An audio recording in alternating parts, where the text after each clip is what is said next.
नमस्कार, मेरा नाम उमा महेश्वरी। फिर आ गए आपका హిందీ క్లాస్. నమస్తే అండి, నా పేరు ఉమా మహేశ్వరి. మళ్ళీ మీకు హిందీ క్లాస్ చెప్పడానికి వచ్చేసాను. ఈరోజు 4th lesson చెప్పుకుందామండి. Hindi 4th lesson. ఇప్పుడు మనకున్న సిచ్యువేషన్లో జలుబు, ముక్కు, మాస్క్ ఇటువంటి వాటిని హిందీలో ఏమంటామని చెప్పి మనం నేర్చుకుందామండి. జలుబుని మనం జుకాం, సర్ది అంటాం. సర్ది అన్నా జుకాం అన్నా జలుబు అని అర్థం. ఇప్పుడు అందరికీ వస్తూ ఉంటుంది కదా, కొంచెం జలుబుగా ఉంది అటు జలుబు అని. హిందీ వాళ్ళు ఎవరైనా వచ్చినప్పుడు ఆప్కో జుకాం హే అని అడగడానికి చాలా యూస్ఫుల్గా ఉంటుంది. వ్యాపించు అంటే ఫైల్నా అంటే వ్యాపించడం. ఇప్పుడు మనకి జలుబు అనేది స్ప్రెడ్ అవుతూ ఉంది కదా, అటువంటి సిచ్యువేషన్లో कोई हिंदी आदमी से फैलना मतलब వ్యాపించు.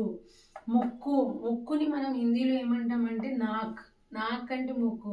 ఆప్కా నాక్కు జుకాం ఆగయే అని అంటాం కదా, మనం ముక్కుని నాక్ అని అంటాం. లక్షణ్ ఆప్కు కోయి లక్షణ్ హై, అట్లా ఏదైనా మనం లక్షణ్ గురించి మాట్లాడేటప్పుడు లక్షణ్ అని అంటాం. అధికాంశ్ అంటే ఎక్కువ.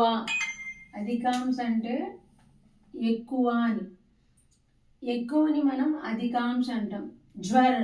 జ్వరము అని మీరు అనాలనుకోండి, జ్వర్ అంటే హిందీలో జ్వరము అని.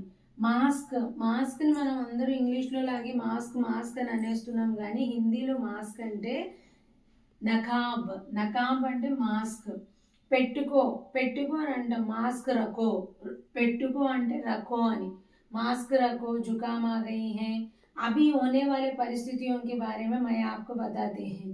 ఇప్పుడున్న సిచ్యువేషన్లకి సంబంధించిన వర్డ్స్ని మీకు నేర్పిస్తున్నాను.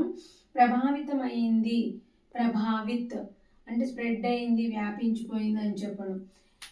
यह वीडियो आपको अच्छा लगा तो आप सब्सक्राइब कीजिए, लाइक कीजिए. धन्यवाद.